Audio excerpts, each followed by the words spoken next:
75% na sa mga upland barangay sa Dakbayan sa Sugbo ang anaa sa severe o grabing kondisyon mugna sa El Nino.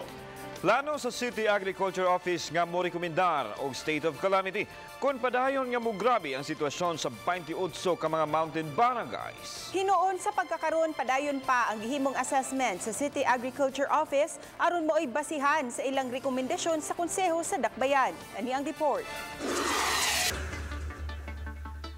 Sa data sa City Agriculture, 11 ka barangay ang gipaubos sa severe o grabing epekto sa El Nino. Lakip nini ang Agsungot, Mabini, Busay, Babag, Pungol Sibugay, Adlaon, Taptap, Pamutan, Sudlon 1, Sudlon 2 ug Sirao. Naglamkob kini sa 75% sa kinatibukan sa upland barangay sa syudad sa Sugbo nga apektado sa Huaw. Aduna usay siyam ka barangay ang anaa sa moderate condition ug 8 ang sa mild condition.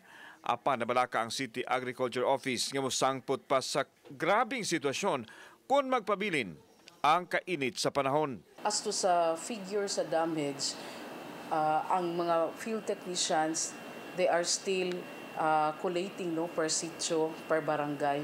Tungod sa kainit, ang tinubdan sa tubig ang grabing naapektuhan nga maoy gisaligan sa mga mag-uuma.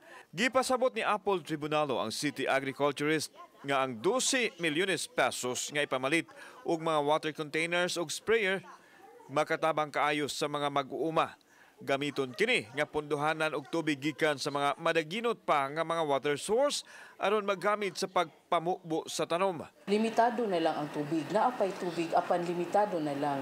Ang hoses og drums nga gipanghatag sa Cebu City Government still very beneficial, still very important para sa ato ang mga mag-uuma sa bukid para naa sila'y punduhan sa limitado nilang water resource. Samtang aprobado na sa Disaster Council ang pagpaubos sa state of preparedness.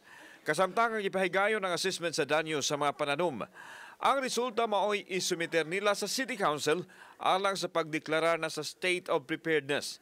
Samtang adunay laing 15 milyones pesos gikan sa disaster funds nga gamiton sa pagpalit sa mga gikinahanglan alang sa El Nino Mitigation Program. Ugali mo grabe pa ang huwaong giplanuhan sa City Agriculture Office nga mo rekomendar sa pagpadeklarar sa state of calamity. We prepared na sa mga butang nga dapat paliton sa 15 million. Kay in the event nga ma-declare na siya under state of calamity, amon mangayo mi og permiso nga mag-emergency purchase ato para dali na lang para sa mga mag-uuma. Kauban si Godfrey Rillian, ako si Alan Domingo, Balitang Bisdak.